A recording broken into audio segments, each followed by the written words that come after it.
Hallelujah. परमेश्वर यीशु, हम आज के वचन को तेरे हाथ में देते प्रभु, मांगते हैं तेरे वचन दोधारी तलवार के समान आने दे प्रभु, जो लोगों के हृदय में ही नहीं जाए पर उनके जीवन भी बदले।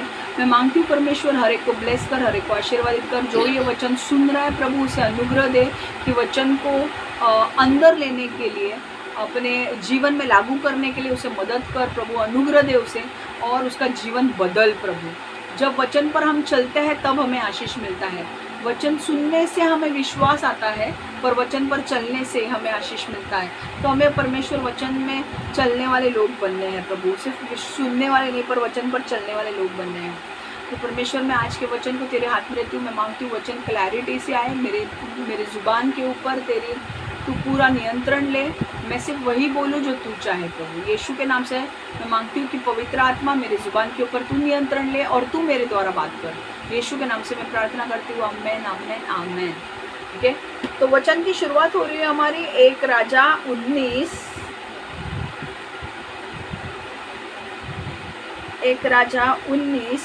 19 से लेके 21। ओके, हम वापस से पढ़ने वाले, उसमें से एक पॉइंट मुझे डिस्कस करना है। ठीक है, तब वह वहाँ से चल दिया और शापत का पुत्र एलीशा उसे मिला, जो 12 जोड़ी बैल अपने आगे किए हुए 12वीं के साथ होकर हल जोत रहा था। उसके पास जाकर एलिया ने अपनी चद्दर उस पर डाल दी। तब वह बैल को छोड़कर एलिया के पीछे दौड़ा और कहने लगा कि मुझे अपने माता पिता को चूमने दे, तब मैं तेरे पीछे चलूँगा। और उसने कहा लौट जा, मैंने तुमसे क्या किया है। तब वह वहाँ उसके पीछे से लौट गया और एक जोड़ी बैल लेकर बलि किए और बैलों का सामान जलाकर उनके मांस पका के अपने लोगों को दे दिया और उन्होंने खाया। तब वह कमर बांधकर एलिया के पीछे चला और उसकी सेवा टहल करने लगा। आमीन। तो जैसे मैंने स्टोरी लास्ट टाइम कही थी कि एलिया जो था, एलिया को परमेश्वर ने कहा था कि तुझे जाकर तेरा सक्सेसर ढूंढना है, तेरे बाद जो काम करने वाला है मिनिस्ट्री में उसे ढूंढना है और उसका नाम है एलीशा। तू जब जाएगा तो उसे अभिषेकित कर। तो जब एलिया आता है और एलीशा को देखता है तो एलीशा क्या कर रहा है, 12 बैलों की जोड़ी खेतों में चला रहा है। 12 एकड़ की ज़मीन है, 12 बैलों की जोड़ी वो चला रहा है। एलीशा बहुत ही पैसे वाला व्यक्ति है, उसे कुछ भी पैसों की कमी नहीं है। बट एलिया जब उसे देखता है, एलिया अपनी चद्दर, अंगरखा, क्लोक निकाल कर उसके ऊपर, एलीशा के ऊपर डालता है। और इसका मतलब क्या है? इसका मतलब उस टाइम पे यहूदी लोगों के समाज में जब कोई अपनी चद्दर निकाल कर दूसरों के ऊपर डालता था, इसका मतलब है कि उसका अधिकार, उसका अभिषेक और उसका अभिषेक और उसकी जो जिम्मेदारी है वो उस दूसरे व्यक्ति को मिलने जा रही है। तो अब जब एलिया ने जब अपना अंगार निकाल के उस व्यक्ति एलीशा के ऊपर डाला, तो एलीशा की जिम्मेदारी, मतलब जो एलीशा काम करने वाला था, अब उसकी मिनिस्ट्री खत्म होने वाली थी, क्योंकि परमेश्वर ने उसकी बात सुन ली। उसने परमेश्वर से कहा, परमेश्वर ने बहुत थक गया हूँ। तो परमेश्वर ने उसकी मिनिस्ट्री बंद की और पर परमेश्वर ने कहा कि बाबा तेरी जिम्मेदारी कौन लेगा? एलीशा लेगा। तो जब चद्दर डाला तो एलीशा को समझा कि एलिया की जिम्मेदारी मुझे उठानी है, एलिया का अभिषेक मुझे मिलेगा और एलिया की अधिकार मुझे मिलेगा और मुझे परमेश्वर का काम करना है। तो अब एलीशा क्या कर रहा था? वो 12 बैलों की जोड़ी लेकर हल में चला रहा था, 12 एकड़ ज़मीन में। ओके, और एलीशा उस वक्त एक बड़ा इंडस्ट्रियलिस्ट का बेटा हो सकता है।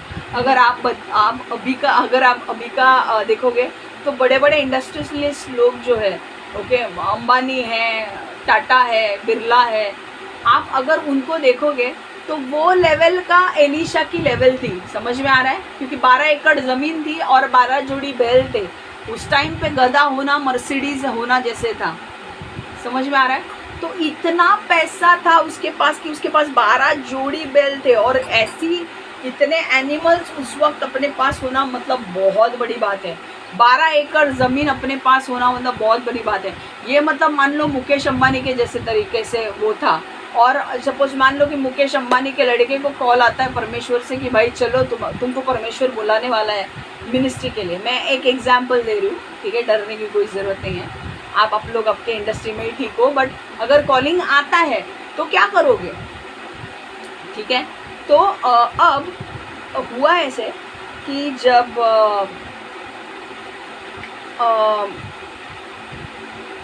ये एलिशा को जब ये कॉलिंग आया, बुलाहट आई परमेश्वर की, तो एलिशा समझ गया कि अभी मुझे परमेश्वर के पीछे चलना है, मुझे अपना काम नहीं करना है, पहले का काम मुझे छोड़ के परमेश्वर के पीछे चलना है। तो एलिशा ने क्या किया, एलिशा ने एलिया से कहा मैं अपने एक बार माँ बाप को बाय बोलता हूँ और बाद में मैं तेरे पीछे आता हूँ। और उसने क्या किया, वो वापस गया, उसने अपने 2 बैल के जोड़ी को परमेश्वर को अर्पित किया, बलिदान दिया, और बाकी के जितने भी बैल की जोड़ियाँ थी उनको मार डाला, उनका मांस पकाया, और जो लकड़े थे ना, जो बैल के ऊपर जो जुआ रखते थे, वो जो लकड़े को इकट्ठा किया और उसी को चूल्हा बना के उसके ऊपर बैलों के मांस को पकाया और लोगों को खाने के लिए दे दिया। और ये इसलिए किया ताकि कभी अगर वो एलिया के साथ जाता है और अगर उसे काम नहीं जमता है या उसे उस काम से बोर होता है तो उसके पास वापस जाने के लिए कोई भी मार्ग नहीं रहे। समझ में आ रहा है? इसलिए उसने अपने बैलों के जोड़ी को मार डाला ताकि वो कभी ऐसा ना सोचे कि यार अभी ये काम मुझसे नहीं हो रहा है, मेरे से नहीं हो रहा है, इसलिए अभी मैं वापस जाता हूँ। तो उसने क्या किया, उसने बोला कि मुझे वो रास्ता ही नहीं रखना है कि मैं वापस जाऊँ। परमेश्वर ने अगर मुझे बुलाया है तो मुझे पूरी तरह से परमेश्वर में आना है, मुझे वापस जाने का रास्ता ही बंद कर देना है। समझ में आ रहा है? तो कई बार परमेश्वर आपको, अब पॉइंट लिख के रखो, आपको परमेश्वर बोल रहा है, मैं इंग्लिश में तब तक बोल रही हूँ, आप पॉइंट लिख के रखो। पॉइंट है, गॉड्स कॉलिंग में make you feel uncomfortable. God's calling में मेक यू फील अनकंफर्टेबल। परमेश्वर की बुलाहट आपको थोड़ा बेचैन कर सकती है। परमेश्वर की बुलाहट आपको थोड़ा बेचैन कर सकती है। परमेश्वराचं बोलवणं तुम्हाला अस्वस्थ करू शकतो। परमेश्वरचं बोलवणं तुम्हाला अस्वस्थ करू शकतो। हिंदी मराठी में पढ़ रही हो क्योंकि ये वापस से एक बार ब्रशअप करना बहुत ज़रूरी है, इसलिए मैं वापस से ले रही हूँ। तेव्हा एलिशा तिथून निघाला आणि शफ्टाचा मुलगा अलिशा, 1 राजा 19 ते 21 मी वाचते आहे। तेव्हा एलिया तिथून निघाला आणि शफ्टाचा मुलगा अलिशा याच शोधात निघाला। अलिशा तेव्हा आपला 12 एकरांच्या जमीन नांगरत होता। एलिया आला तेव्हा एलिशा अगदी शेवटाचा एकरात होता। एलिया अलिशा जवळ आला। एलियाने मग आपला संदेष्टाचा खास अंगरखा अलिशावर पांघरला। अलिशाने लगेच बैल सोडून दिले आणि तो एलियाच्या मागे धावत गेला। एलिशा त्याला म्हणाला, मला माझ्या आई वडिलांना निरोप घेऊ दे, मग मी तुझ्याबरोबर येतो। एलिया म्हणाला, ठीक आहे, जा, माझी काही हरकत नाही। अलिशाने मग आपल्या आई वडिलांसमवेत सणासुदासारखे जेवण घेतले। त्यांनी आपले बैलांची जोडी कापली, त्यांच्या मानेवरचे जूस अर्पण म्हणून वापरले, त्यावर बैलांचे मांस शिजवले, सर्व लोकांना जेवायला बोलवले आणि मग अलिशा एलिया पाठोपाठ गेला।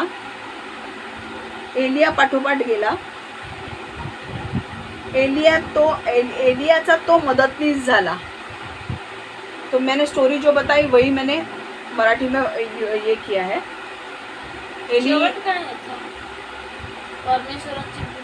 परमेश्वर के बुलाहट हिंदी मध्ये हवा मराठी मध्ये परमेश्वर की बुलाहट आपको थोड़ा बेचैन कर सकती है। परमेश्वर की बुलाहट आपको थोड़ा बेचैन कर सकती है। परमेश्वराचं बोलवणं तुम्हाला अस्वस्थ करू शकतो। ठीक है, तो ये है पॉइंट। ओके, और मैंने क्या कहा, मुझे इंग्लिश में पढ़ने दो, because many people they want to know English. So I am reading from 1 Kings 19 to 21।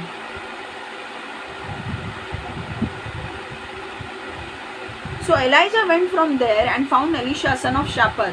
He was plowing with the 12 yoke of oxen, and he himself was driving the 12th pair. Elijah went up to him and threw his cloak around him. Elisha then left his oxen and ran after Elijah. Let me kiss my father and mother goodbye, he said, and then I will come with you. Go back, Elijah replied. What have I done to you? So Elisha left him and went back, and he took his yoke of oxen and slaughtered them.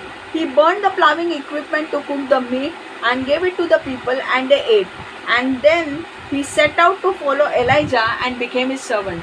सारे बैलों के जोड़ी को मार डालने के बाद वो उसने अपने माँ बाप से आखिर में बात की और वो वहाँ से निकला और एलिया के पीछे गया, एलिया का हेल्पर होने के लिए, क्योंकि उसको एलिया से सीखना था.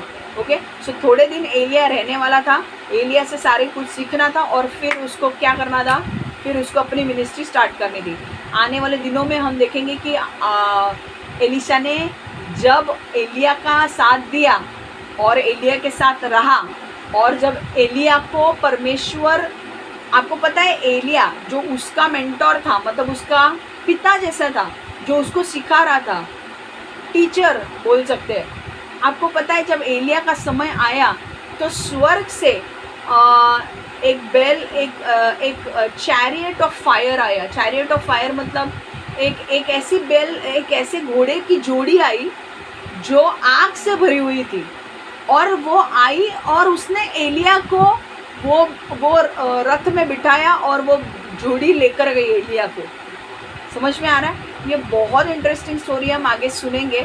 बट एलीशा को डबल पोर्शन ऑफ अनॉइंटिंग मिलता है और एलीशा बाद में क्या क्या करता है जो हम देखने वाले हैं. ठीक है, तो अब क्या हुआ, एलीशा जो था, एलीशा अब एक चीज़ मुझे आपको यहाँ पे बतानी है कि कई बार जब परमेश्वर की बुलाहट आपके जीवन में आएगी तो इतनी आसान नहीं होगी. वो बुलाहट पे चलना इतना आसान नहीं होगा. कई बार वो बुलाहट आपको बेचैन कर सकती है. जैसे मान लो एलीशा जो था, जब उसको बुलाया होगा, 12 एकड़ ज़मीन थी, 12 बैल की जोड़ी थी, पैसे वाला इतना था कि उसको किसी का टेंशन नहीं था, उसके माँ बाप उसको सपोर्ट करते थे. जब उसको परमेश्वर की बुलाहट आई होगी, वो डरा होगा अंदर से कि बाप रे, अब मुझे परमेश्वर की बुलाहट आई है और मुझे परमेश्वर के बुलावे पे चलना है. पर उसको ये डर था कि शायद अगर मुझे परमेश्वर की बुलाहट में चलने को नहीं हुआ और अगर मैं चल नहीं पाया तो मैं वापस लौट जाऊंगा और वापस हल बैल चलाने लगूंगा. पर वो मुझे करना नहीं है. तो वो डर उसके अंदर था, इसलिए उसने अपने डर का सामना कैसे किया, उसने अपने वापस आने का रास्ता ही बंद कर दिया. उसने अपने 12 बैल जोड़ी को जो था उनको मार ही डाला ताकि वो वापस आके उन जोड़ी के साथ हल बैल ना चला सके. उसको ये चाहिए था कि हाँ, अगर परमेश्वर ने मुझे बुलाया है तो चाहे अब कितनी भी कठिन परिस्थिति क्यों ना है, मुझे वापस नहीं आना है. परमेश्वर का एक वचन है इब्रानियों में कि जब तुम अपना हाथ हल पर रखते हो तो वो हल चलाओ. तुमने एक बार सोच लिया कि वो काम करना है परमेश्वर के लिए तो करो, वापस अपना हाथ पीछे मत खींच लो, क्योंकि परमेश्वर उससे खुश नहीं होता है. जब तुम परमेश्वर को कोई वादा करते हो कि हाँ परमेश्वर मैं ये तेरे लिए करूँगा, और जब तुम उस वादे को तोड़ते हो तो परमेश्वर खुश नहीं होता है. ठीक है, तो अब यहाँ पे एक चीज़ मुझे बोलनी है कि मैं ये थोड़ा फास्ट ले रही हूँ क्योंकि मुझे स्टोरी भी एक बतानी है आपको. कई बार परमेश्वर आपको बुलाहट दे सकता है. देखो, बुलाहट कोई भी तरीके की हो सकता है. आपको बुलाहट परमेश्वर के मिनिस्ट्री में आने की हो सकती है, या तो फिर आपको कोई जॉब ज्वाइन करने की हो सकती है. जैसे मुझे बुलाहट थी एनएससी ज्वाइन करने की, तो मुझे एनएससी ज्वाइन करना था. शायद बुलाहट हो सकती है आपको कोई दूसरी कंपनी में जाने की.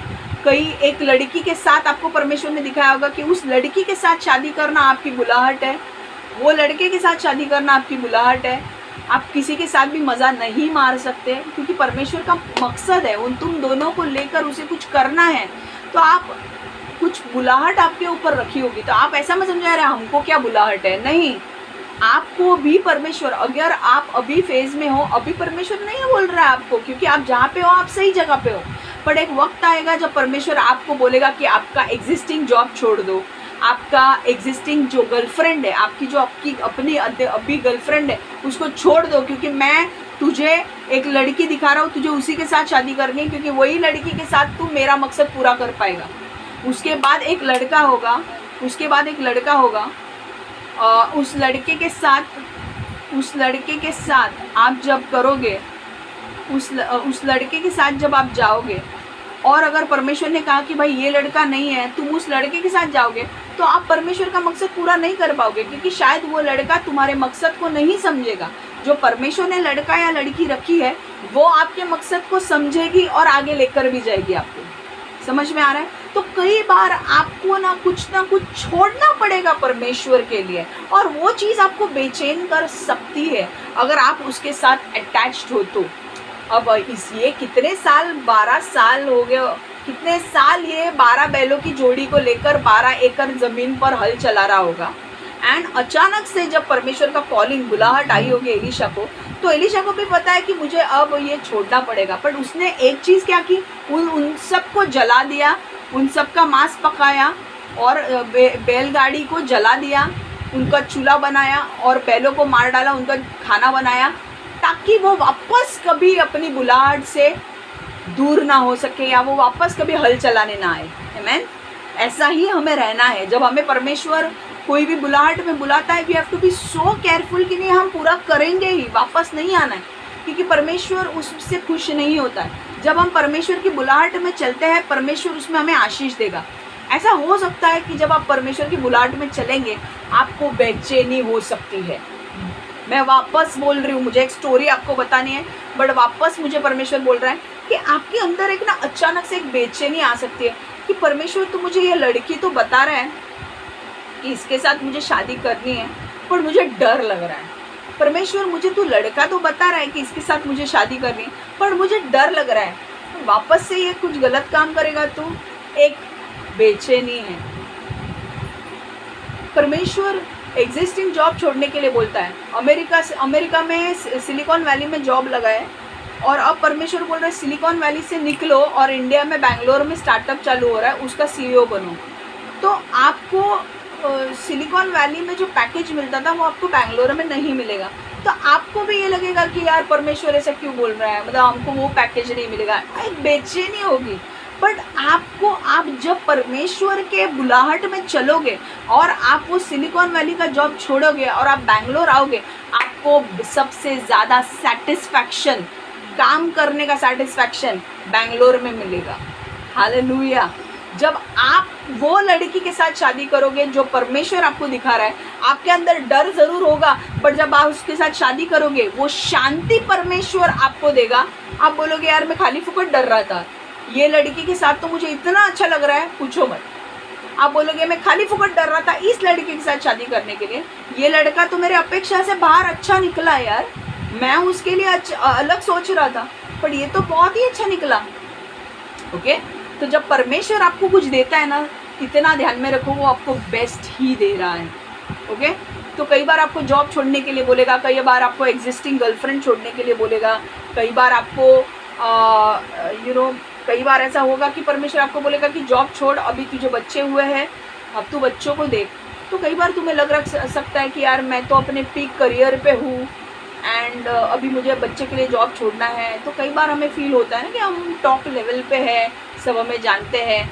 ऐसे नॉर्मली बॉलीवुड में होता है कि उनको जो बच्चा हो जाता है तो उनको पता होता है कि बच्चा होने के पहले वो बहुत सारे फिल्म्स करके लेते हैं, क्योंकि उनको पता है कि एक बार बच्चा होने के बाद उसके साथ रहना पड़ेगा, और बाद में they can join again Bollywood, but still they know कि यार बहुत सारे तब तक रोल्स गए होंगे हमारे लिए। But anyways you must prioritise what God wants you to do. Okay, तुम अपने मन की मत करो, परमेश्वर जो बोल रहा है वही करो।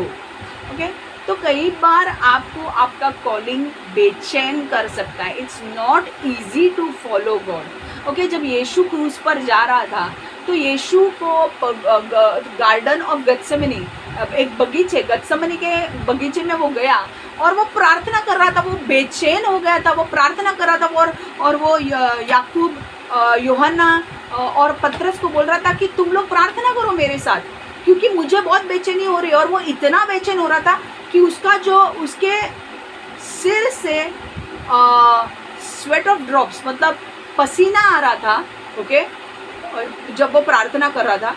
पर बाद में उसने ये भी कहा परमेश्वर से कि परमेश्वर अगर तू ये जो प्याला है अगर तू मेरे हाथ से ले सकता है तो लेकर जा, मतलब ये इसमें मुझे मत डाल, क्रूस की सज़ा मुझे मत दे, अगर तू क्रूस की सज़ा से मुझे बचा सकता है तो मुझे बचा। पर ये परमेश्वर ने ऐसा होने नहीं दिया। पर फिर यीशु ने ये भी कहा कि क्रूस की सज़ा से अगर तू मुझे बचा सकता है तो मुझे बचा। पर उसने बाद में ये भी कहा परमेश्वर से कि मेरी इच्छा नहीं तेरी इच्छा पूरी होने दे। और ये परमेश्वर ने कहा कि मैं अपने आप को मैं महिमा दूंगा, ओके, और मैं तुझे इस क्रूस के कार्य से जाना पड़ेगा। तो जब यीशु क्रूस के कार्य के जब उसे पता चला कि अभी मुझे पकड़ने वाले हैं और कल मुझे खीले ठोके जाएंगे, इतने 8-8 इंच के खीले मेरे हाथ में ठोके जाएंगे, मेरे सिर पे कांटों का मुकुट रखा जाएगा, मेरे 2 पैरों के ऊपर 8-8 इंच के खीले ठोके जाएंगे, खून निकलेगा, उस चीज़ से डर लग रहा था। बिकॉज भले वो परमेश्वर था बट वो वहाँ पे मनुष्य भी था, ठीक है, ओके। और बाद में आपको अगर आप बाइबल पढ़े तो आपको मैं बोलना चाहती हूँ कि डॉक्टर्स उस कंडीशन को जानते हैं कि जब एक बंदा बहुत सारा डरा हुआ होता है ना, उसका बीपी शूट होता है या तो उसे पसीना आने लगता है। बीपी क्यों शॉट होता है? क्योंकि शॉक के वजह से या कोई ऐसी घटना होती है कि होने वाली है तो शॉक लग सकता है। तो उस यीशु का बीपी शूट हुआ होगा शायद से, और पसीना पसीना पसीना हो रहा था। बीपी के जो पेशेंट होते हैं उनको बहुत पसीना आता है, इसलिए उनको फ़ैन हमेशा लगता है, एसी हमेशा लगता है।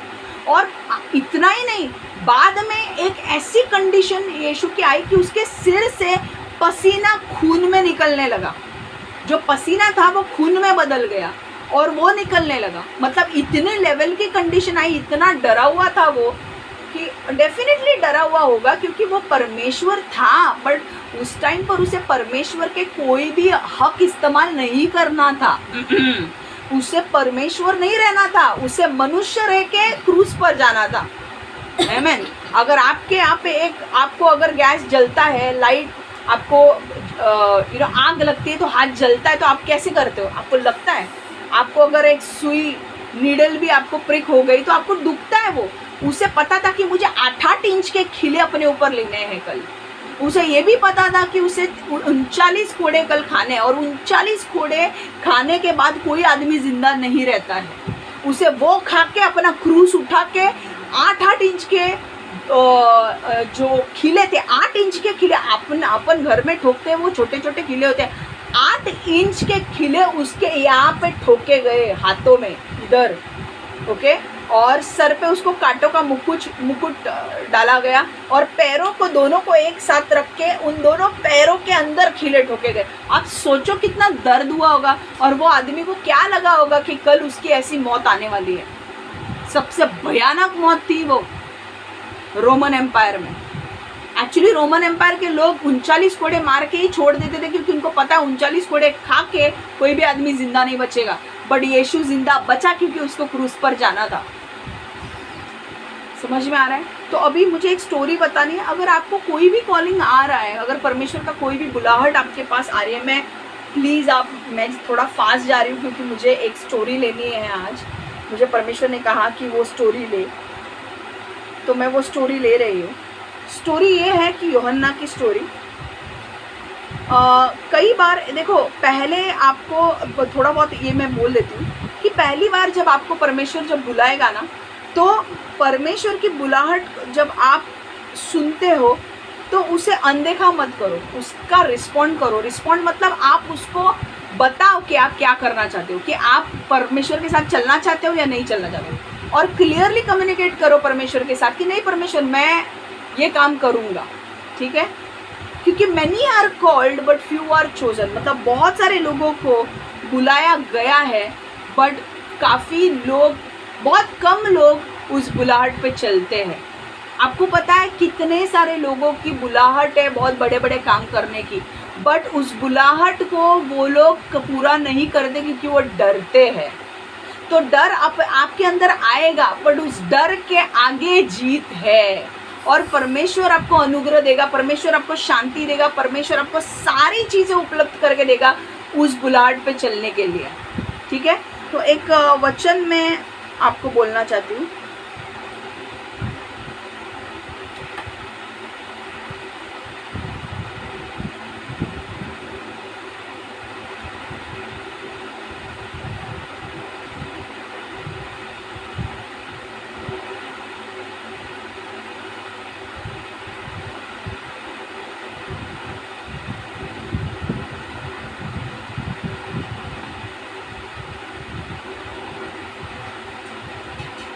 मत्ती की पुस्तक 22वां अध्याय,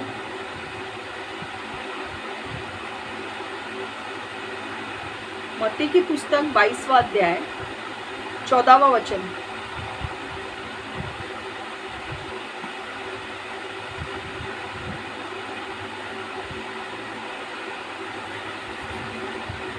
For many are invited, but few are chosen. बहुत सारे लोगों को बुलाहट दी जाती है, बट बहुत कम लोग उस बुलाहट पे चलते हैं, और इसीलिए कहा है कि फ्यू आर चोजन। समझ में आ रहा है? मैं चाहूँगी वही वचन हम हिंदी में देखेंगे। ये वचन बहुत भारी है। Many are called but few are chosen. बहुत सारे लोगों को बुलाया गया है, बट बहुत कम लोग चुने गए हैं।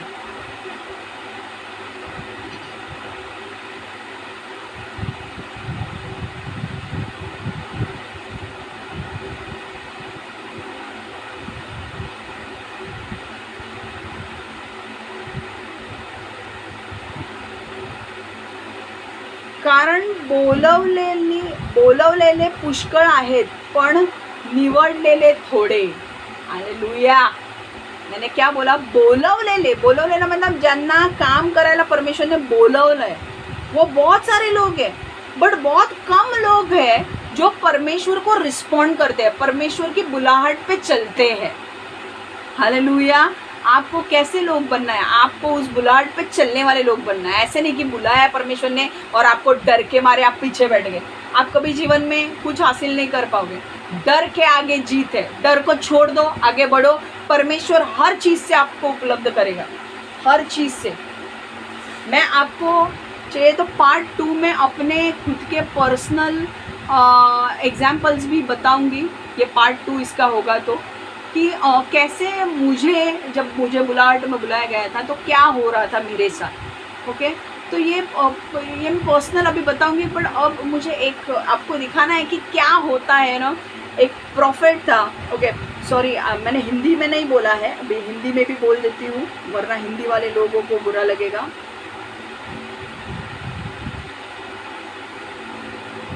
मत्ती 22:14 वचन।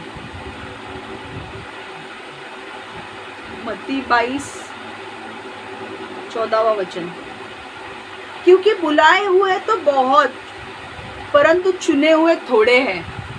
परंतु बुलाए हुए तो बहुत है, पर चुने हुए थोड़े हैं। मतलब क्या? परमेश्वर बहुत सारे लोगों को बुलाता है, बट हर कोई उसकी बुलाहट पे नहीं चलता। और आपको ऐसा नहीं बनना है, आपको उसके बुलाहट पे चलना है। क्योंकि जब आप उसकी बुलाहट पे चलते हो ना, आपको परमेश्वर सब कुछ देगा। आप टेंशन मत लो, परमेश्वर आपको सारी चीज़ें उपलब्ध करके देगा।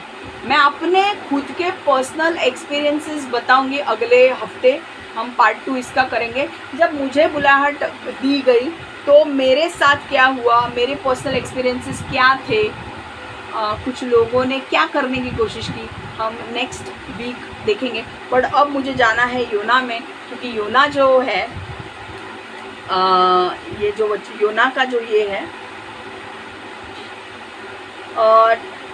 एक वचन खोलो ताई, योना उगड़ा। मुझे दिखाना है उसमें आपको कि योना कैसा डर गया था।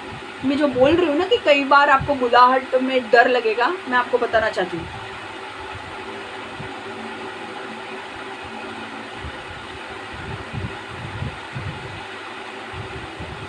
ओके, योना 1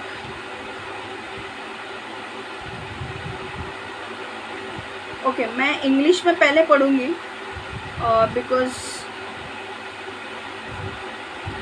जोना 1, ओके, मैं इंग्लिश में पहले पढ़ूंगी, फिर मैं हिंदी में पढ़ूंगी, फिर मैं आपको बताऊंगी स्टोरी क्या है, ठीक है।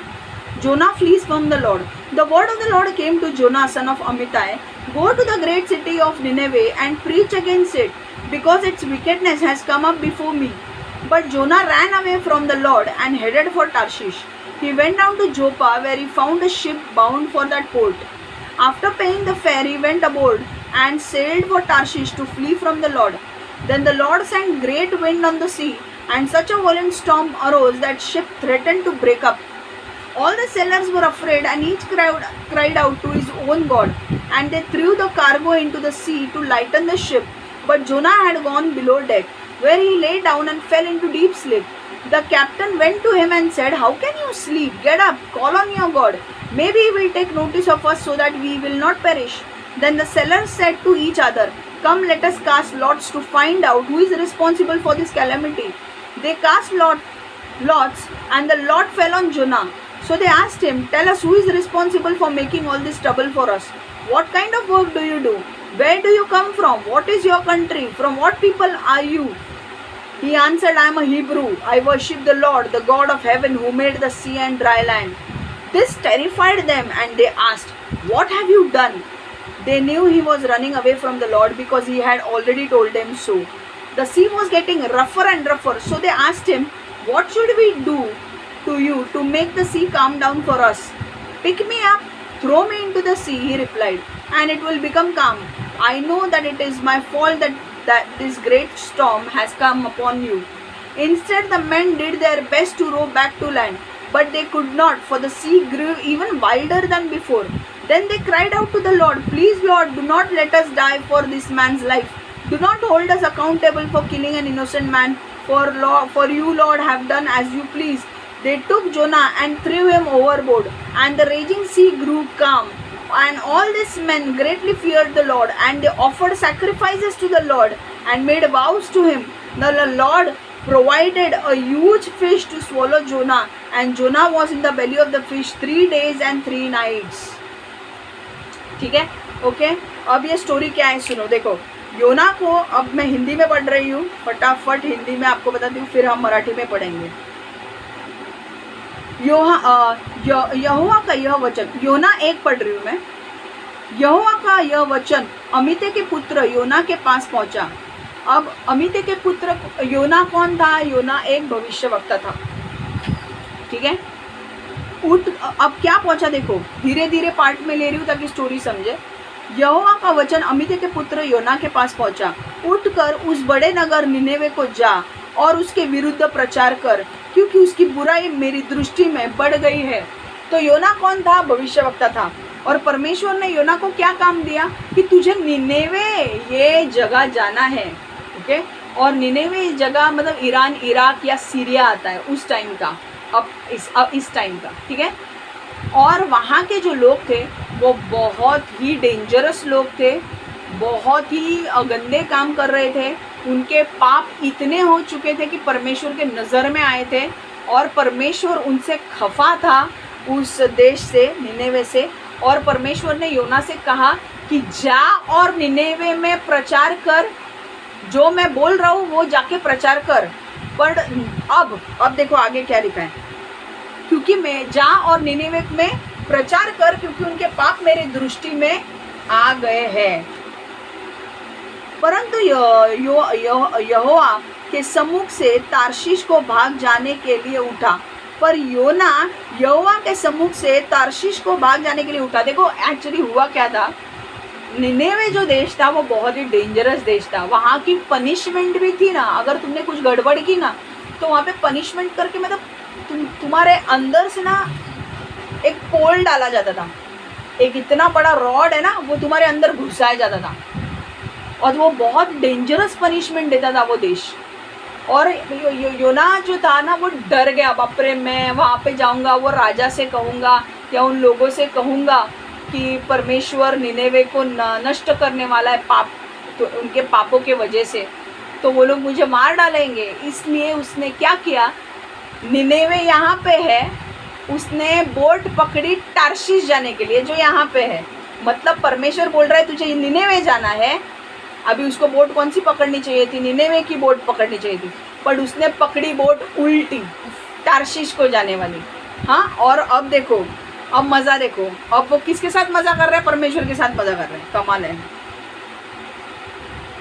एंड ये रियल इंसिडेंट्स है यार। कितने भी तुम अगर परमेश्वर के प्रॉफिट्स हो या परमेश्वर के सर्वेंट्स हो, हर कोई मनुष्य है, गलतियाँ करता है, ठीक है। कोई बोलो प्रॉफिट्स मतलब कभी गलती नहीं करेंगे, ऐसे नहीं है। डर तो सबको लगता है ना, डर लगता है, इट्स ह्यूमन। डर के आगे जीत है, तो हम परमेश्वर के अनुग्रह से आगे बढ़ते हैं, राइट। तो देखो अभी तीसरा वचन, योना 1 तीसरा वचन, परंतु योना यहोवा के सम्मुख से तार्शीश भाग जाने के लिए उठा। मतलब उसको निनेवे जाना था, वो टार्शीश भागने लगा, उसके अपोजिट डायरेक्शन में, ओके, विरुद्ध दिशा में वो जाने लगा। और कैसे जाने लगा देखो, परंतु योना यहोवा के सम्मुख से तार्शीश को भाग जाने के लिए उठा और योपा नगर को जाकर तार्शीश जाने वाले एक जहाज पाया और भाड़ा देकर उस पर चढ़ गया कि उनके साथ होकर यहोवा के सम्मुख से तार्शीश को चला जाए। तो वहाँ पे क्या था? उसे जाना था निनेवे। वो बोल रहा था भाई निनेवे तो मैं जाऊँगा नहीं, निनेवे से मैं दूर जाऊँगा। तो वो तार्शीश जो था वो यहाँ पे था, निनेवे यहाँ पे था, ठीक है। मतलब हमारे यहाँ पे अगर जाना बोला है, अगर आपको बोला है परमेश्वर ने, अगर आप महाराष्ट्र में हो और बोला है आपको दिल्ली में जाने के लिए और आपको प्रचार करने के लिए, तो आप कहाँ जाओगे? साउथ इंडिया, चेन्नई जाके बैठोगे। समझ में आ रहा है? क्योंकि दिल्ली वहाँ पे है, साउथ यहाँ पे है। तो वो ऐसा कर रहा था और जाके वो उसको बोट मिली, उसने पैसा दिया और वो जाके बोट में बैठ गया। अब देखो, और ये सामने किसके सामने कर रहा था? वो ये सारा सब परमेश्वर के सामने कर रहा था। तब यहोवा ने समुद्र के एक प्रचंड आंधी चलाई। देखो, तब यहोवा ने समुद्र में एक प्रचंड आंधी चलाई और समुद्र में बड़ी आंधी उठी, यहाँ तक कि जहाज टूटने पर था। अब यहोवा ने क्या किया? यहोवा ने देखा मेरा बेटा कितना आज्ञाकारी है। यहोवा ने देखा कि यार ये मेरी बात सुन ही नहीं रहा है। मैंने इसको बोला निनेवे जाने के लिए, ये टार्शीश जा रहा है। तो परमेश्वर ने कहा बेटा तू मेरा बेटा है, तू ये भूल मत, और मैं तेरा बाप हूँ। तो परमेश्वर ने क्या किया? जिस बोट में वो बैठा था वो बोट निकल गई टार्शीश जाने के लिए।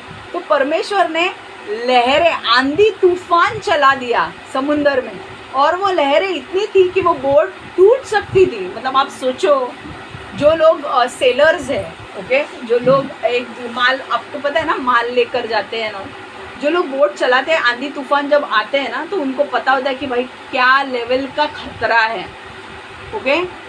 तो वो ज़्यादा रिलेट कर पाएंगे इस बात से कि भाई जब आंधी तूफान आते हैं ना, एक अभी मैंने पिक्चर देखा था, स्विमर करके, not swimmer, the true spirit करके मूवी देखा था मैंने। अगर देखना है कितनी बड़ी आंधी तूफान आ सकते हैं, तो आप ट्रू स्पिरिट वो मूवी देखिए। वहाँ पे वो जो लड़की है वो सकम नेविगेशन कर रही है, मतलब अराउंड द ग्लोब जाके वो बोट से जाने वाली है। इंडिया, अमेरिका से, ऑस्ट्रेलिया से लेके पूरे सारे देश में घूम के वापस ऑस्ट्रेलिया में आने वाली थी वो। और ऐसे वक्त में उसके सामने आता है कि आंधी तूफान आ रहे हैं, और एक एक वो जो आंधी तूफान तो आ ही रहे, बट वो जो लाटा आहेत ना, म्हणजे वो जो वेव्स है समुद्र की, जो लाटांना काय म्हणतो आपण हिंदीमध्ये? लहर। समुद्र की जो लहरें हैं वो 60 फीट बड़े हैं। मतलब 5 मंजिलों की बिल्डिंग जो है ना, इतनी बड़ी लहर है। और वो जब वो बोट पे गिरेगी तो वो बोट का क्या होगा आप सोच सकते हो। अगर आपको देखना है वो ट्रू स्पिरिट मूवी देखो, ज़बरदस्त मूवी है। आपको लगेगा कि बाप रे सच में डेंजर है। और वैसे ही परमेश्वर ने आंधी तूफान चलाया और इतनी बड़ी बड़ी लहरें आने लगी उस बोट पे कि वो बोट डूबने लगी। और अब वहाँ पे सब डरने लगे कि ये अचानक से क्या हुआ, ठीक है। तब यहोवा ने समुद्र में एक प्रचंड आंधी चलाई और समुद्र में बड़ी आंधी उठी, यहाँ तक कि जहाज टूटने पर था। तब मल्लाह लोग डर कर अपने देवताओं की दुहाई देने लगे। सारे जहाज में जो व्यापार की सामग्री थी उसे समुद्र में फेंकने लगे कि जहाज हल्का हो जाए, परंतु योना जहाज के निचले भाग में उतरकर सो गया था और गहरी नींद में पड़ा हुआ था। अब सारे जो कैप्टन जो थे ना, उनको डर लगने लगा, यार इतनी बड़ी बड़ी लहरें आ रही है और ये लहरें तो हमें डुबा सकती है। तो ये लोग क्या करने लगे, उनको देखो शिप को, बोट को अगर लहरों पे इजीली चलाना है तो शिप के अंदर का जो सामग्री है, जो जो चीज़ें हैं ना, उनको फेंक दिया करते हैं। क्यों? ताकि शिप हल्का हो जाए।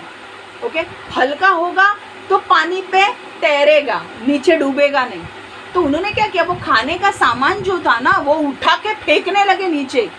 क्यों फेंकने लगे? ताकि शिप जो बोट जो है वो हल्की हो जाए।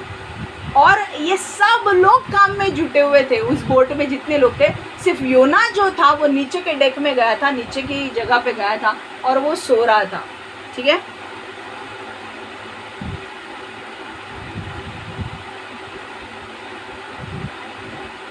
और सारे जो मल्लाह लोग हैं, मल्लाह लोग मतलब चलाने वाले लोग या काम करने वाले लोग, वो अपने अपने देवताओं को पुकारने लगे। पर योना क्या कर रहा था, नीचे जाके सो गया था और वो सामान नीचे फेंक रहे थे। अब देखो, तब माजी उसके निकट आकर कहने लगा, तू भारी नींद में पड़ा हुआ क्या करता है? उठ, अपने देवता की दुहाई दे।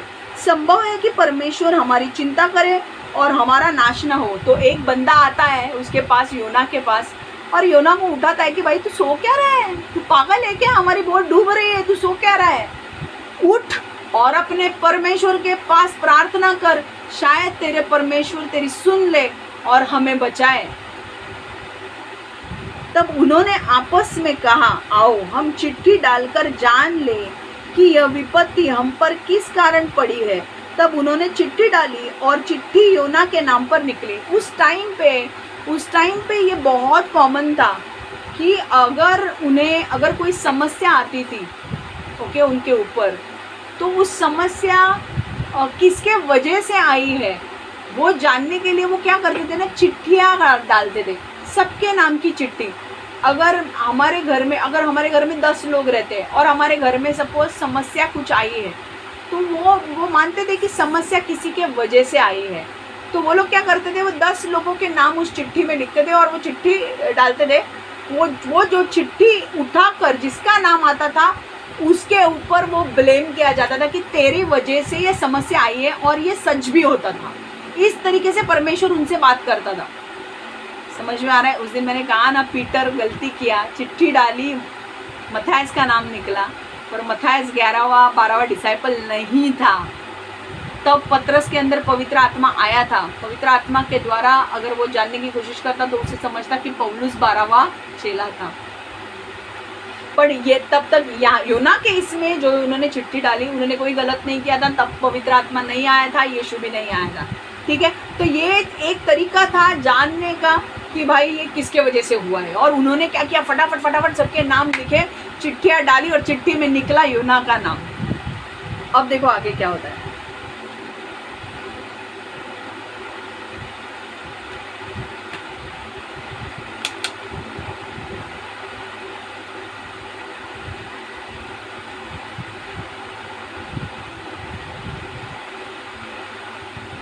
तब उन्होंने आपस में कहा, आओ हम चिट्ठी डालकर जान ले कि यह विपत्ति हम पर किसके कारण पड़ी है। तब उन्होंने चिट्ठी डाली और चिट्ठी योना के नाम पर निकली। तब उन्होंने उनसे कहा, हमें बता कि किसके कारण यह विपत्ति हम पर पड़ी है। तेरा उगम क्या है और तू कहाँ से आया है, तू किस देश और किस जाति का है। तो वो लोग सब लोग, जब उसका नाम आया योना का, तो वो सारे लोग जो मछुआरे थे या जो भी थे जो बोट में ट्रैवल कर रहे थे, वो पूछने लगे उससे कि भाई तू है कौन, तू कहाँ से आया है, तेरा काम क्या है, क्योंकि तेरी वजह से ये आंधी तूफान आया है। तो तू क्या कर रहा था, तू कुछ गलत कर रहा था इसलिए आंधी तूफान आया है। उसने उनसे कहा, मैं हिब्रू हूँ और स्वर्ग का परमेश्वर यहोवा जिसने जल स्थान दोनों को बनाया है उसका भय मानता हूँ। उसने सबको कहा कि मैं हिब्रू हूँ और मेरा जो परमेश्वर है ना, उसने जल बनाया है, उसने पानी बनाया, उसने हर चीज़ की रचना की है, मैं उसको मानता हूँ। और उसी का भय मानता हूँ। तब उन्होंने उससे पूछा, हम तेरे साथ क्या करें जिससे ये समुद्र शांत हो जाए। उस समय समुद्र की लहरें बढ़ती ही जाती थी। तब जब उसका नाम आया, उनको पता तो चला भाई ये योना के वजह से हुआ है, बट बाद में वो लोग बोलने लगे कि यार योना अब हम तेरे साथ क्या करें, क्योंकि लहरें तो बहुत बढ़ रही है और इतनी बढ़ रही है कि बोट टूट जाएगी, सब मर जाएंगे, तो हम क्या करें। उसने उनसे कहा, किसने कहा? योना ने।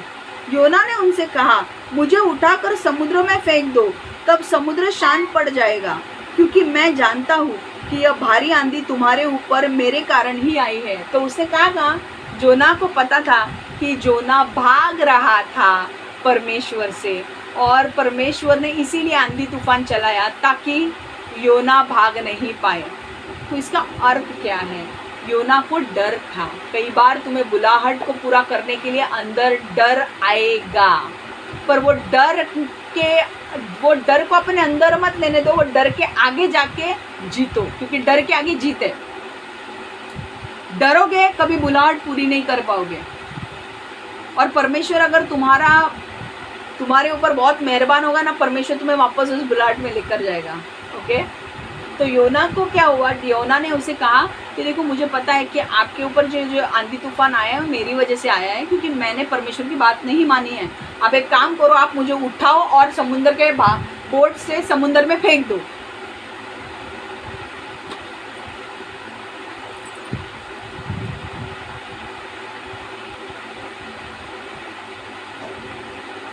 तब उन्होंने उससे पूछा, हम तेरे साथ क्या करें जिससे समुद्र शांत हो जाए।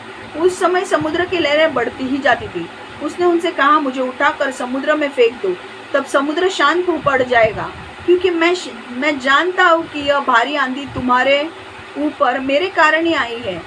तो भी वह बड़े यत्न से खेते रहे कि उसको किनारे पर लगाए, परंतु पहुंच ना सके, क्योंकि समुद्र की लहरें उनके विरुद्ध बढ़ती ही जाती थी। अभी क्या हुआ? जब उसने कहा योना ने कि भाई मुझे उठाकर समुद्र में डाल दो, तो अभी ये जो मछुआरे थे, ये जो चलाने वाला जो कैप्टन था ना, उसने क्या किया? ये सुन के ना उसके मन में दया आई। उसने बोला, हम कैसे एक मनुष्य को इस आंधी तूफान में उठा के समुद्र में डाल दें, ये हमसे नहीं हो पाएगा। इसलिए उन्होंने क्या किया? उस आंधी तूफान में भी वो बोट को किनारे लगाने की कोशिश की, बट जितना वो किनारे लगाने जा रहे थे उतने आंधी तूफान और जोर से आ रहे थे। मतलब अभी यहाँ पर, अगर यहाँ पर पोर्ट है और यहाँ पर बोट है, यहाँ पर बीच में आंधी तूफान है, तो बोट कैसे भी करके आगे आगे लेकर जा रहे थे, पर आंधी तूफान इतनी आ रही थी कि आंधी तूफान वापस बोट को पीछे लेकर जा रही थी कि नहीं तुम पोर्ट पे नहीं जा सकते। समझ में आ रहा है?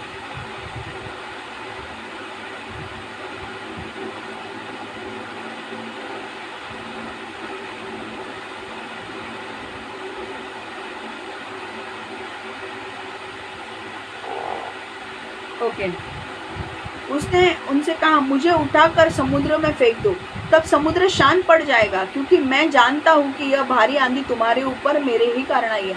तो उसने क्या कहा था कि मुझे एक बार समुद्र में डाल दोगे ना तो यह आंधी तूफान शांत हो जाएगा। पर वो जो कैप्टन था वो रेडी नहीं था, वो आगे बढ़ने की कोशिश कर रहा था। तब उन्होंने यहोवा को पुकार कर कहा, हे यहोवा, हम विनती करते हैं कि इस पुरुष के प्राण की संति हमारा नाश ना हो। ओके, अब वो तैयार हो गए थे उसको उठा के समुद्र में डालने के लिए, बट वो यहोवा से प्रार्थना कर रहे थे कि परमेश्वर अगर ये आदमी मर गया तो उसके जिम्मेदार हमें मत ठहरा, ठीक है, और ना हमें निर्दोष की हत्या का दोषी ठहरा। तब उन्होंने यहोवा को पुकार कर कहा, है यहोवा, हम विनती करते हैं कि इस पुरुष के प्राण की संति हमारा नाश ना हो और ना हमें निर्दोष की हत्या का दोषी ठहरा, क्योंकि है यहोवा, जो कुछ तेरी इच्छा थी वही तूने किया है। तब उन्होंने योना को उठाकर समुद्र में फेंक दिया और समुद्र की भयानक लहरें थम गई। उन्होंने योना को उठाया, समुद्र में फेंक दिया और लहरें बंद हो गई, आंधी तूफान बंद हो गया। क्यों? क्योंकि परमेश्वर की बुलाहट पे चलने का फर्स्ट जो चीज़ थी वो उन्होंने की।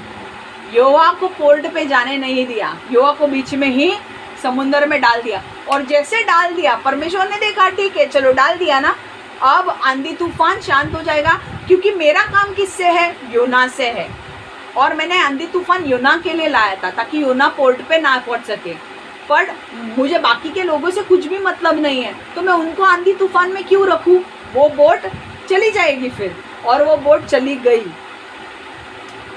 अब योना पानी में समुद्र के बीच में है। अब वहां पे क्या होता है देखो, तब उन्होंने यहोवा को पुकार कर कहा, हे यहोवा यहोवा हम विनती करते हैं कि इस पुरुष के प्राण की संगति हमारे नाश ना हो, और ना हमें निर्दोष की हत्या का दोषी ठहरा, क्योंकि हे यहोवा जो कुछ तेरी इच्छा थी वह तूने किया है। तब उन्होंने योना को उठाकर समुद्र में फेंक दिया, और समुद्र की भयानक लहरें थम गई। तब उन मनुष्य ने यहोवा की बहुत ही भय माना। जिस समय उन्होंने योना को फेंका, आंधी तूफान उसी समय बंद हो गया, और ये लोग कौन बन गए, बिलीवर बन गए। हालेलुया, आमेन। तुम्हारे कई बार कठिन परिस्थिति के वजह से भी, या तुम्हारे वजह से भी कोई भी बिलीवर बन सकता है, कभी अड़ेपन से। लाइक योना को जब समुद्र में डाला तो अचानक से आंधी तूफान शांत हो गया। जो इतनी बड़ी बड़ी लहरें आ रही थी वो सब थम गई। क्यों? क्योंकि योना गया पानी में, और परमेश्वर को वही चाहिए था। और दूसरी चीज़, जब ये बोट में जो लोग थे उन्होंने जब देखा कि ये योना ने हमको बोला था कि भाई समुद्र में फेंक दोगे तो आंधी तूफान रुक जाएगा, जब हमने फेंका तो सच में रुक गया, तो उनका विश्वास योना के परमेश्वर पर बढ़ गया। ओके, योना के परमेश्वर पर उनका विश्वास बढ़ गया। और तब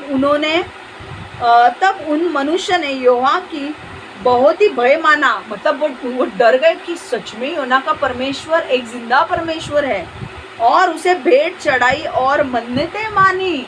मतलब वो लोग बिलीवर बन गए कि भाई जो परमेश्वर तू है ना, तू सच्चा परमेश्वर है, हम तुझे बलि भेंट चढ़ाते हैं। उस टाइम पर ना हर भगवान को वो बलि भेंट चढ़ाते थे। तो इस टाइम पर उनका भी कोई भगवान होगा, उसको वो बलि भेंट चढ़ाते होंगे। पर इस टाइम पर उन्होंने सच्चे परमेश्वर के साथ उनका इनकाउंटर हुआ, सच्चे परमेश्वर से वो मिले। तो उन्होंने क्या बोला कि बाप रे, ये 60-60, 70 फुट, 100-100 फुट की जो लहरें आ रही थी, इसको डालने के बाद अपने आप रुक गई। तो सच में यहाँ पे परमेश्वर है। तो हम क्या करते हैं, हम परमेश्वर को बलि चढ़ाते हैं, भेंट चढ़ाते हैं, और मन्नतें भी मांगते हैं। हमारी कोई मन्नत होगी तो वो भी मांगते हैं। समझ में आ रहा है? कई बार तुम्हारे मूर्खता के वजह से भी दूसरे बच सकते हैं, बट हमें मूर्खता नहीं करनी है, हमें परमेश्वर के बुलाहट में चलना है। ओके, अब एक ऐसी चीज़ हो सकती है कि भाई एक व्यक्ति था जिसने गलत लड़की को चुना, जिसको राइट लड़की को चुनना था, जिसको परमेश्वर ने बोला था कि भाई ये राइट लड़की है, इससे शादी कर, बट उसे वो लड़की अच्छी नहीं लगी, और वो दूसरे लड़की के पास गया जो बहुत ही हाई फाई स्टाइलिश थी, बट वो लड़की अच्छी नहीं थी। अब हुआ ऐसे कि वो लड़का गया, वो फंस गया, 3 साल उस लड़की के साथ फंस गया, क्योंकि उस लड़की ने कुछ काम धंधे नहीं किए, सारा पैसा लूटने का काम, क्योंकि ये लड़का बहुत पैसे वाला था, पैसा लूटने का काम, गाड़ी खरीदने का काम, इलेक्ट्रॉनिक्स लेने का काम, गैजेट्स लेने का काम, सारा काम धंधा उसको लूट के उसको बर्बाद किया। ठीक है, अब धीरे धीरे वो लड़के को पता चलने लगा कि भाई ये लड़की मुझसे झूठ बोलती थी कि हम ट्विन फ्लेम हैं, हम सोलमेट हैं, हम एक दूसरे के लिए बनाए गए हैं। अगर हम एक दूसरे के लिए बनाए गए हैं तो हम इस तरह से बिहेव नहीं करेंगे ना। ये लड़की उसे बहुत दबाती थी, ये लड़की उसे रिस्पेक्ट नहीं करती थी, ये लड़की उसे काफ़ी पैसों के लिए थी, मतलब उसका हार्ट उस लड़के के लिए नहीं था, वो लड़की को सिर्फ पैसों से मतलब था, और उस लड़के का दूसरे किसी लड़के के साथ अफेयर भी था। तो ये लड़के को क्यों घुमा रही है? पैसों के लिए। ये एटीएम था, ये चलता फिरता एटीएम था, ये उसको पैसे देता था, ये मज़ा मारती थी वो दूसरे लड़के के साथ और इसके साथ भी। अब जब परमेश्वर ने धीरे धीरे पहले तो ये लड़के को ऐसा लगता था कि यार यही मेरी सोलमेट है, यही मेरी ट्विन फ्लेम है, इसके बगैर तो मैं जिंदा नहीं रह सकता, और इसके लिए जो चाहिए वो पैसा खर्च किया भाई, डॉलर्स में खर्च के, जो वेकेशन जो चाहिए, तू उड़ना है जेट में उड़ो, इधर जाओ उधर जाओ, वेकेशन पे ऊपर वेकेशन। परमेश्वर देख रहा था कि जिस लड़की को मैंने बताया है उस लड़की को तूने चुना नहीं है। ठीक है, मैं उस लड़की के अंदर से तेरे लिए प्यार निकाल रहा हूँ, पर अब तू देखेगा कि तेरे साथ जो लड़की है वो तेरे साथ बर्ताव कैसे करती है। और वो लड़की को परमेश्वर ने इतने गंदे स्पिरिट, उसके अंदर डिमोनिक स्पिरिट्स वो लड़की के अंदर थे, उनको एक्टिवेट किए कि अभी इसको तकलीफ देना शुरू करो। अब ये लड़का जो पहले थोड़े महीने बहुत अच्छा था, बाद में इसको रियलाइज होने लगा कि वो लात मारने लगी उसको, हर चीज़ में डोमिनेट करने का, हर चीज़ में उसको नीचा दिखाने का, हर चीज़ में उसको पागल बताने का, हर चीज़ में ये दिखाने का कि मैं कितनी श्रेष्ठ हूँ, मैं कितनी नॉलेजेबल हूँ, आई एम सो स्पिरिचुअल। क्योंकि इस बेवकूफ़ को बाइबल आता नहीं है। जादू टोना उसी लड़की ने इस लड़के के ऊपर किया, और ये लड़के को समझ में नहीं आ रहा था कि भाई अगर ये मुझे ट्विन फ्लेम कह रही है, सोलमेट कह रही है, तो ये लड़की मेरे साथ इस तरीके से बर्ताव क्यों कर रही है। भाई वो तेरे को येड़ा बना रही है, ये तुझे नहीं समझा। अब क्या हुआ, एक वो वक्त था, ओके, भाग्य का पहिया घूमता है, परमेश्वर का समय आता है। एक्लीसियास्टिक 3:1, परमेश्वर समय का परमेश्वर है और हर समय बदलता है। ये जो लड़की थी जो परमेश्वर ने उसके लिए चुनी थी, वो लड़की आगे बढ़ गई, वो अपना काम करने लगी, उसे कुछ फ़र्क नहीं पड़ रहा था, परमेश्वर ने उसे बहुत कुछ सिखाया, बहुत आगे बढ़ गई। अब ये लड़के को रियलाइज़ होने लगा कि यार ये लड़की कुछ गड़बड़ है, ये मेरे पैसे तो लूटी रही है, दूसरे के साथ अफेयर भी कर रही है, बट मेरे साथ अफेयर का ढोंग कर रही है, दूसरे के साथ अफेयर कर रही है, मेरे पैसे ले रही है, उसके साथ खा रही है, एंड मुझे चूना लगा रही है। तो 3 साल के बाद इसका अब क्या हुआ, 3 साल के बाद इसके ऊपर जो जादू टोना उसने किया था ना, ऐसे उसने क्या किया था, ये लड़की ने उसको जादू टोना करके फंसाया, और ये उसके पीछे चला गया कि भाई ये तो बहुत सही दिखती है, ऐसे कपड़े डालती है, वैसे कपड़े डालती है। परमेश्वर ने बोला बट ठीक है भाई, मैंने जो दिखाया था वो लड़की बहुत सिंपल थी, बट वो लड़की ही तेरे लिए बेस्ट थी, तूने उसको खो दिया और तू इस लोमड़ी के पीछे गया। तो ये लोमड़ी अभी ये लोमड़ी अपना रूप दिखाएगी, तो दिखाने दे, अभी दिखा रही है। तो ये लड़के की अभी लग रही है, अभी इतनी लग रही है लड़के की, अब ये लड़का बोल रहा है भाई मैं पागल हो चुका हूँ तेरे साथ रह के। और अब परमेश्वर उसे याद दिला रहा है कि मैंने क्या बोला था तुझे, मैंने बोला था ना वो लड़की, उस लड़की ने भी तुझे प्रूफ दिए, तब तूने उसको पागल समझा, पागल ठहराया और उसके विरुद्ध तूने बात की। आज तू उसी लड़की के लिए रो रहा है।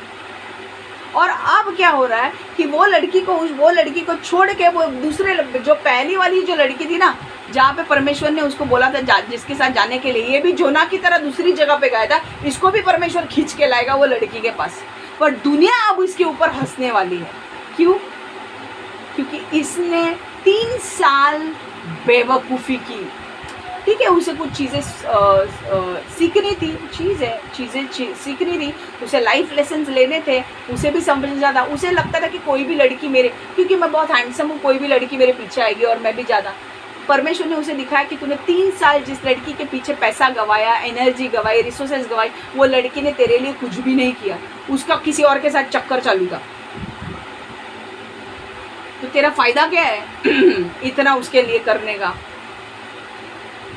आई एम टेलिंग यू ना, ये अब ठीक है, अब देखो, मतलब ये आया, अब जब ये लड़का वापस उस लड़की के पास आने वाला है ना, तो दुनिया हंसने वाली है उसके ऊपर, क्योंकि परमेश्वर योना की तरह उसको वापस खींच के लेकर आने वाला है। नहीं तू कौन से पोर्ट पे जा रहा है, वो पोर्ट पे जाने नहीं दूंगा मैं तेरे को। बीच में से कल्टी लेके अब कैसे लेकर आता हूँ वापस, देख तू, अब इसमें मज़ा देख। योना को किधर डाला? समुंदर में डाला। अब योना बोल रहा है मैं समुंदर के बीच में, स्विमिंग आता है तो ठीक है, वरना गए। अब देखो क्या होता है। तब उन मनुष्य ने योना को बहुत ही भय, योना यहोवा का बहुत ही भय माना और उसके भेंट चढ़ाई और मन्नतें मानी। यहोवा ने एक बड़ा सा मगरमच्छ ठहराया था। यहाँ पर मगरमच्छ लिखा है, मगरमच्छ नहीं है, एक फिश था। ओके, यहाँ पे हिंदी में मगरमच्छ लिखा है, मगरमच्छ नहीं है। वहाँ पे एक फिश था। फिश को क्या बोलते हैं हिंदी में? मछली थी, मछली, बहुत बड़ी मछली थी। और उस मछली ने योना को निगल लिया। 3 दिन 3 रात वो मछली के पेट में रहा और वो प्रार्थना करने लगा योना, परमेश्वर मुझे इस मछली से बचा। इतनी बड़ी मछली कि उसने योना को ऐसे के ऐसे निगल गई। देखो खाया नहीं उस मछली ने, बट निगल गई। और परमेश्वर योना उसके पेट में था और पेट में बैठ के प्रार्थना करा था कि मुझे परमेश्वर छुड़ा, प्लीज़ इस मछली से मुझे छुड़ा। और उसके बाद एक वचन हम देखेंगे योना 2 में, और यहोवा ने, यहाँ पे मगरमच्छ लिखा है पर मगरमच्छ नहीं है, मछली है। और यहोवा ने योना 2 अध्याय 10वां वचन हम देखेंगे। बाकी सारी प्रेयर्स है जो योना बोल रहा है मछली के पेट से। 3 दिन 3 रात मछली के पेट में था वो। और यहोवा ने मगरमच्छ को आज्ञा दी, मछली को आज्ञा दी, और उसने योना को स्थल पर उगल दिया। स्थल पर उगल दिया मतलब वो मछली उसे निनेवे लेकर गई और वहाँ पे उसे उगल दिया। ये जा अब निनेवे और प्रचार कर वहाँ पे। ओके, योना ने प्रचार किया वहाँ पे। योना ने प्रचार किया, योना ने सारे लोगों को प्रचार किया कि 40 दिन तक परमेश्वर आपको वार्निंग दे रहा है कि अगर आप नहीं बदलते हो तो आपका देश पूरा का पूरा नष्ट हो जाएगा। अगर आप बदलते हो तो परमेश्वर आपको माफ़ करेगा। राजा से लेकर बड़े से बड़ा व्यक्ति राजा और छोटे से छोटा व्यक्ति, हर व्यक्ति ने सैक्लॉट डाला। ओके, एंड फास्टिंग किया और परमेश्वर से माफ़ी मांगी और अपने पापों से पश्चाताप किया और परमेश्वर ने उस देश को बचाया। ओके, ये स्टोरी है। बट यहाँ पर मुझे योना की स्टोरी इसलिए बतानी थी कि कई बार आप डर भी सकते हो। परमेश्वर का कॉलिंग जब आपके लाइफ में आएगा तो आप डर सकते हो और विपरीत दिशा में भाग सकते हो। You will run, not towards it but against it, opposite direction में जा सकते हो। ठीक है, तो वो नहीं करना है। और अगर आप अपोजिट डायरेक्शन में जाओगे और आप परमेश्वर के खास व्यक्ति हो, परमेश्वर आपको चुन के वापस लेकर आएगा वहाँ पे। हालेलुया। योना को वापस लेकर आए निनेवे, ऐसे छोड़ा नहीं उसको। चल पोर्ट पे गाड़ी जाएगी नहीं, बोट जाएगी नहीं पोर्ट पे, आंधी तूफान और आएंगे, वही बोट लेके मैं तुझे निनेवे पहुंचा सकता था। वही बोट तेरे को निनेवे लेकर जा सकती थी, वो आंधी तूफान लेकर। बट वो बोट लेकर नहीं गई, मेरे को और कुछ एक्स्ट्रा करना था कि वो लोगों को मुझे बेचना था, तुझे पानी में डालना था और मुझे तुझे दिखाना था कि मैं एक मछली को भेजूंगा। जो मछली को कैसे पता है कि निनेवे कहाँ है? मछली बराबर निनेवे पहुंची और परमेश्वर ने कहा उसे अब उल्टी कर। मछली ने उल्टी करके योना को अपने मुंह से बाहर निकाला। और योना जिस लैंड पे आया उल्टी करके, जब योना बाहर आया तो उसने देखा कि मैं निनेवे आ चुका हूँ। समझ में आ रहा है? तो अगर आप परमेश्वर की बात नहीं मान रहे हो एंड तो परमेश्वर कई बार आपके साथ बहुत ही एकदम डेंजर वाला तरीका अपना सकता है, जैसे योना के लिए अपनाया। बट अगर आप ऐसे व्यक्ति हो कि जो परमेश्वर की बात मानते हो और आप आगे बढ़ते हो तो परमेश्वर आपको कुछ नहीं करेगा, इजीली परमेश्वर आपको मार्ग बताएगा। देखो, आपको पता है, मैंने एक ही पॉइंट में बोल रही हूँ। आपको पता है पतरस, पौलुस जो था, पौलुस लोगों को मारता था, यहूदी लोगों को।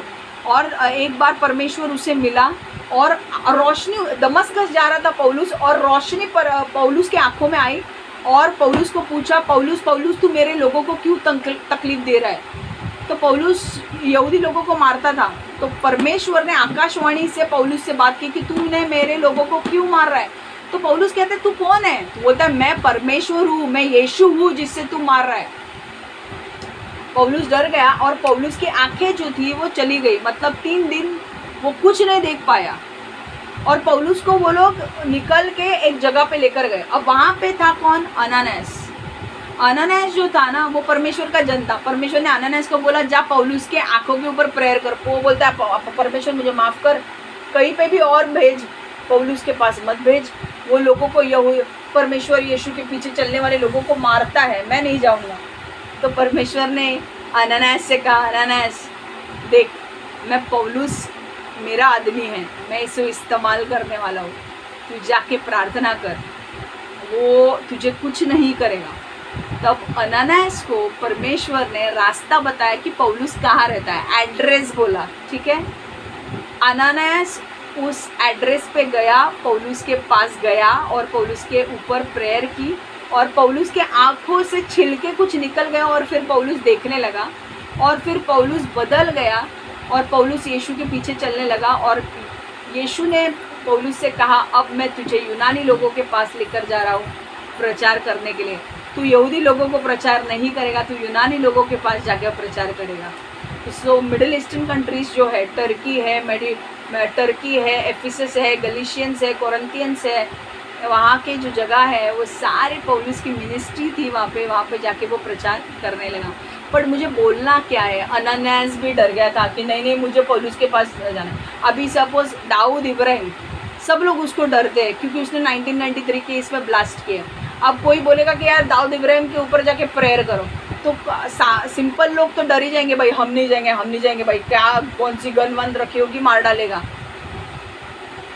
बट परमेश्वर बोलेगा बाबा जा उसके ऊपर प्रेयर कर, मैं उसको इस्तेमाल करने वाला हूँ। तो परमेश्वर जाके हम जब प्रेयर करेंगे तो वो शांत हो जाएगा और परमेश्वर उसको बोलेगा बाबा तुझे अभी मैं चुन रहा हूँ। क्योंकि वो भी डरा हुआ था, पौलुस भी डरा हुआ था कि यीशु डायरेक्ट उससे बात कर रहा है, जिसको वो मारता था, जिसके लिए वो ही डायरेक्टली उससे बात कर रहा है परमेश्वर। तो पौलुस की फटी पड़ी थी और इसीलिए परमेश्वर ने बोला बाबा बस हुआ अभी तेरा नाटक, मेरे लोगों को हाथ नहीं लगाना है, चमड़ी उधेड़ के रख दूंगा।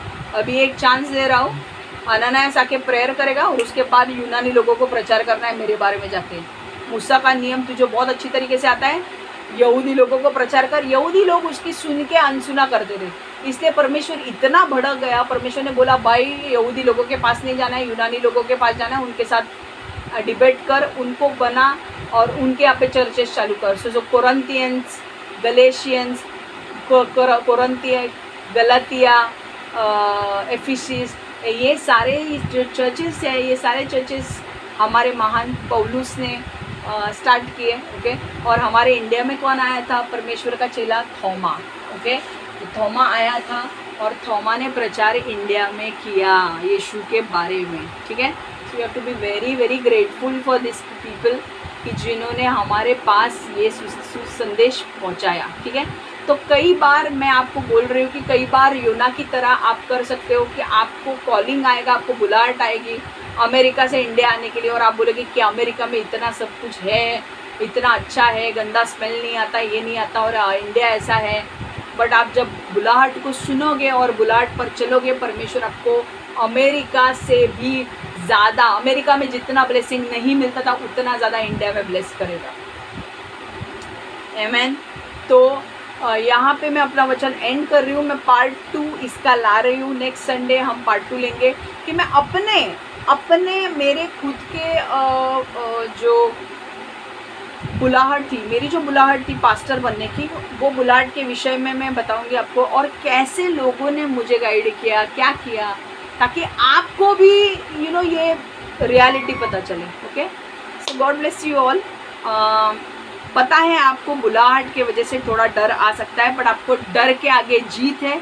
आपको चिंता परमेश्वर के हाथ में छोड़नी है और आपको आगे बढ़ना है और बुलाहट में जाना है, क्योंकि जब आप बुलाहट में एक बार जाओगे आप बड़े बड़े काम करोगे, आपको परमेश्वर ज़बरदस्त रूप से इस्तेमाल करेगा। और अगर आपको इसका यकीन नहीं आ रहा है, आने वाले दिनों में एलीशा, बुलाहट जब एलीशा ने ली तो एलीशा ने बाद में जाके कितनी लोगों की मदद की, अब वो हम देखने वाले हैं। तब आपको समझेगा कि यार बुलाहट में जाते जाते तो टेंशन आता है, पर एक बार जाने के बाद बहुत ब्लेसिंग्स आते हैं। यहाँ वैसा ही होता है, चाहे आप मिनिस्ट्री में आए, चाहे आप नॉर्मल जगह पे आए, उस जगह पे आपको ब्लेसिंग मिलेंगे। जहाँ पर परमेश्वर आपको जाने के लिए बोल रहा है, बुलाहट में चलने के लिए बोल रहा है, आपको वहाँ पे जाना है, वहाँ पे रहना है, उस वहीं पे आपके ब्लेसिंग्स होने वाले हैं। ठीक है, ओके। कई बार मुझे भी डर लगता है।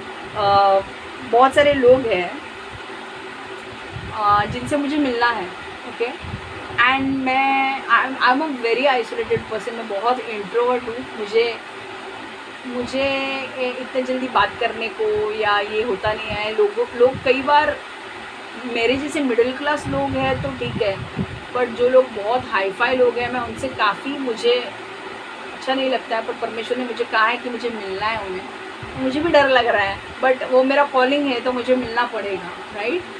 सो बहुत लोग खुश हो रहे हैं इस बात से लेकर कि मैं इस बात को अग्री करती हूँ, बट थोड़ा मुझे डर लग रहा है। तो मैं उनको बोलती हूँ कि भाई जब तुम मुझे मिलने आओ तो तुम लोग एकदम ऐसे कपड़े डाल के आओ कि जैसे कुछ हुआ है, मतलब कोई गुजर जाने के बाद हम कैसे कपड़े पहनते हैं, एकदम सादे वाले कपड़े पहन के आते हैं ना, वैसे पहन के आओ, ताकि मुझे इतना डर नहीं लगे, क्योंकि हम इतने बड़े लोगों से मिलने वाले, थोड़ा डर लगता है। मुझे तो एटलीस्ट लगता है, बाकी लोगों को लगता है कि नहीं पता नहीं, पर मुझे लगता है। तो बट फिर भी मैं डर के आगे जीत है, मैं आगे बढ़ने वाली हूँ और मेरी बुलाहट में जाने वाली हूँ, जो होगा सो होगा, आमीन। एंड मुझे पता है इस चीज़ का जो रिज़ल्ट निकलने वाला है, it's going to be best, ठीक है।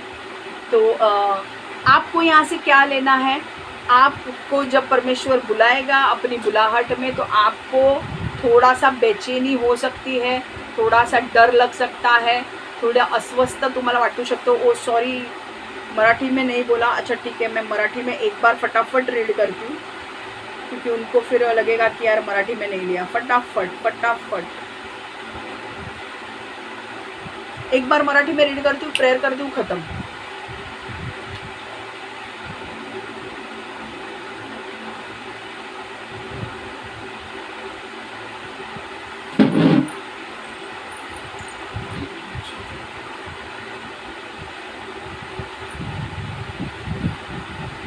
ओके। अमिताचा मुलगा योना, एक वाचते मी। अमिताचा मुलगा योना याच्याशी परमेश्वर बोलला आणि म्हणाला, निनेवे मोठी नगरी आहे, तिथे लोक दुष्ट कृत्य करीत असल्याचे मी ऐकले आहे, तेव्हा त्या नगरात जा, लोकांना त्या वाईट गोष्टी करण्याचे थांबवण्यास सांग। योनाला परमेश्वराची आज्ञा पाळायची नव्हती, म्हणून योनाने परमेश्वरापासून दूर पळून जाण्याचा प्रयत्न केला। योना याफेला गेला। योनाला तार्शिश या खूप दूरच्या नगराला जाणारे गलबत सापडले। योनाने सफरीचे पैसे भरले व तो गलबतावर चढला। गलबतीवरील लोकांबरोबर योनाला तर्शीशला जाण्याची इच्छा होती। त्याला परमेश्वरापासून दूर पळायचे होते, पण परमेश्वराने समुद्रात मोठे तुफान प्रचंड होते आणि गलबत फुटण्याच्या बेताला आले। परमेश्वराने समुद्रात मोठे तुफान आणले आणि गलबत फुटण्याच्या बेताला आले। गलबत बुडू नये म्हणून गलबतीवरचे वजन कमी करावे असे गलबतीवरील लोकांना वाटले, म्हणून त्यांनी गलबतीवरील माला समुद्रात टाकण्यास म्हणून त्यांनी गलबतावरील माल समुद्रात टाकण्यास सुरुवात केली। खलाशी खूपच घाबरले होते। प्रत्येक जण आपापल्या देवतांची प्रार्थना करू लागले। योना झोपण्यासाठी गलबताच्या खालच्या तळात भागायला गेला होता। तो तेथे झोपला होता। कप्तानाने योनाला पाहिले, तो त्याला म्हणाला, उठ, झोपलास का? तुझ्या देवताची प्रार्थना कर, कदाचित तुझी प्रार्थनाने तुझा दैवत ऐकेल आणि आपल्याला वाचवेल। मग लोक एकमेकांना म्हणाले, आपल्यावर हे संकट का आले आहे, आपण चिठ्ठ्या टाकून पाहावे। म्हणून त्यांनी चिठ्ठ्या टाकल्या। त्यावरून त्यांना कळले की योनामुळे हे संकट आले। मग ते योनाला म्हणाले, तुझ्यामुळे हे भयंकर गोष्ट आमच्या बाबत घडत आहे, तेव्हा तू काय केले आहेस ते सांग। तू काय करतोस? तू कुठचा? तुझा देश कोणता? तुझी माणसं कोण आहेत? योना त्या लोकांना म्हणाला, मी हिब्रू यहूदा आहे। मी स्वर्गातील परमेश्वर देवाची उपासना करतो। समुद्र आणि भूमीचा निर्माता तोच परमेश्वर आहे। तो परमेश्वरापासून दूर पळत आहे, हे हित योनाने त्यांना लोकांना सांगितले। हे कळताच ते अतिशय घाबरले। त्यांनी योनाला विचारले, परमेश्वराविरुद्ध तू कोणती भयंकर गोष्ट केलीस? वादळ जास्तच गोंगावू लागले व लाटाही जास्तच उसळू लागल्या। तेव्हा ते लोक योनाला म्हणाले, स्वतःला वाचवण्यासाठी आम्ही काय करावे? समुद्र शांत होण्यासाठी तुझे आम्ही काय करावे? योना त्यांना म्हणाला, समुद्रातील तुफानाला मी कारणीभूत आहे, तेव्हा मला समुद्रात फेका, म्हणजे समुद्र शांत होईल। परंतु त्या माणसांना योनाला समुद्रात फेकावे असे वाटत नव्हते।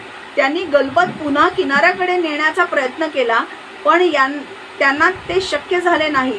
वारा प्रचंड होता आणि समुद्रही खवळलेला होता आणि वादळाची तीव्रता वाढतच होती. म्हणून लोकांनी परमेश्वराची करुणा भाकली.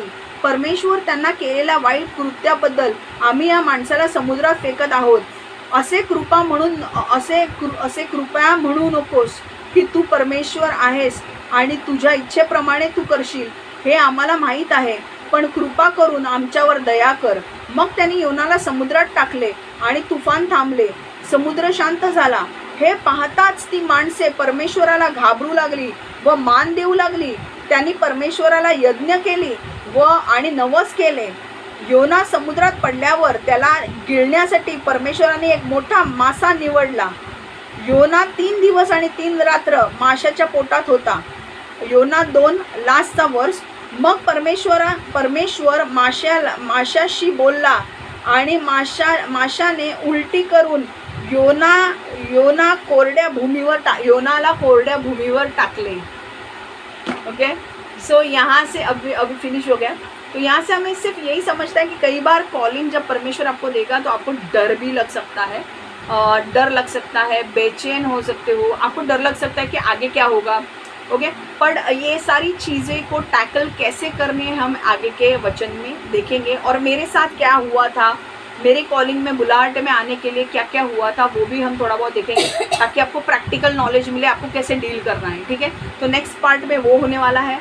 बट बिल्कुल एक चीज़ मैं आपको क्लियर बोलती हूँ, जब आपको परमेश्वर बुलाहट में बुलाएगा, प्लीज़ उस बुलाहट में जाओ, चलो. डर को आपके बीच में आने मत दो, डर को अंदर से निकाल दो. डर के आगे जीत है. और जब आप बिना डरे बुलाहट में उतरेंगे तो परमेश्वर आपको अनुग्रह भी देगा, स्ट्रेंथ भी देगा, शाबाशी भी देगा और आपको रिवॉर्ड्स भी देगा, ब्लेसिंग्स भी देगा, क्योंकि आपने परमेश्वर की बात सुन के किया. ओके, सो अगले हफ्ते हम पार्ट 2 करने वाले. ओके, सो बिल्कुल बुलाहट जब आए, आपको बेचैनी हो रही है, आप परमेश्वर से प्रार्थना कीजिए, परमेश्वर ये बेचैनी निकाल दे, ये डर निकाल दे और मुझे तेरी बुलाहट में चलने के लिए मदद कर. Okay, so God bless you all, take care. मैं प्रार्थना कर रही हूँ परमेश्वर जितने भी लोग हैं जिन्होंने आज ये वचन सुना है, जो लोग अपने बुलाहट में उतरना चाहते हैं, परमेश्वर उन्हें भटकने मत दे, उन्हें उनके बुलाहट में उतार. और जो भी चीज़ है जो उनको अपनी बुलाहट में जाने से रोकती है, उन चीज़ों को उनके जीवन से निकाल दे, उन चीज़ों को उनके जीवन से हटा दे और इनको अपने बुलाहट पर चलने के लिए मदद कर. चाहे वो लोग हो सकते हैं जो आपको अब बुलाहट पे चलने नहीं दे रहे हैं, चाहे डर हो सकता है, चाहे आपके बेचैनी हो सकती है, बेचैनी हो, डर हो, लोग हो, जो भी चीज़ें हो जो आपको आपके बुलाहट में जाने से रोक रहे हैं, परमेश्वर उन लोगों को उनसे दूर कर दे, वो डर से उनको दूर कर दे, वो एंजाइटी से, बेचैनी से उनको दूर कर दे और उनको उनके बुलाहट पर चलने के लिए मदद कर प्रभु.